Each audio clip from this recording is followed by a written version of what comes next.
When we defined a matrix times a vector, say 1, 2, 3, 0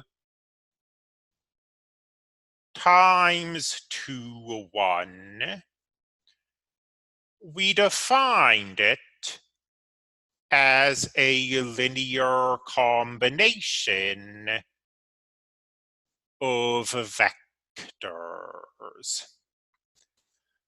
But then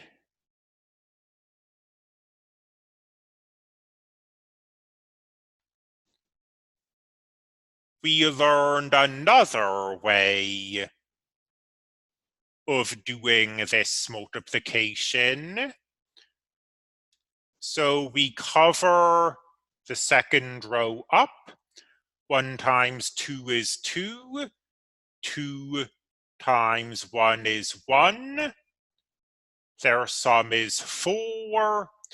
3 times 2 is 6. 0 times 1 is 0. Their sum is 6. And this is certainly what you would get if you finished this linear combination. But this was faster. I didn't need to write so much.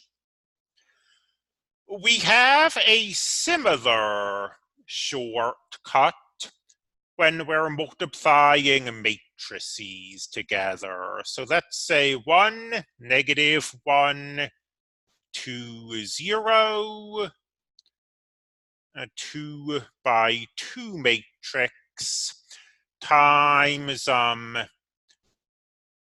2, 0, 1, 3, -1, 2. A 2 by 3 matrix. So this product is defined, and it will give us a 2 by 3 matrix. So let's find these components one by one. Let's find the first component here. Well, notice that this is in the first row and the first column. You take the first row here, and you take the first column here, and you cover everything else up. And then, just like up here, we multiply component-wise and add. 1 times 2 is 2. -1 and 3 is -3. 2 and -3 is -1. And we can now repeat this.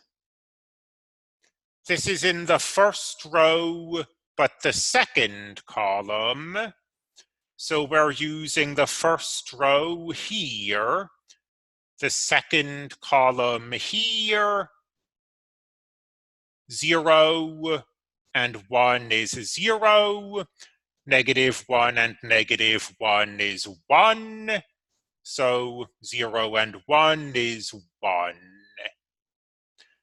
Then the third column, 1 minus 2, -1.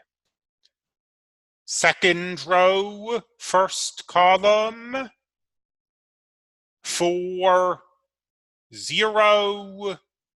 Their sum is 4. 0, 0. Their sum is 0. 2, 0. Their sum is 2.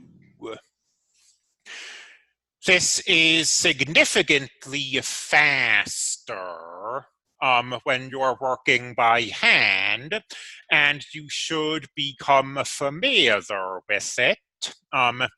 It does again have the disadvantage of looking truly arbitrary.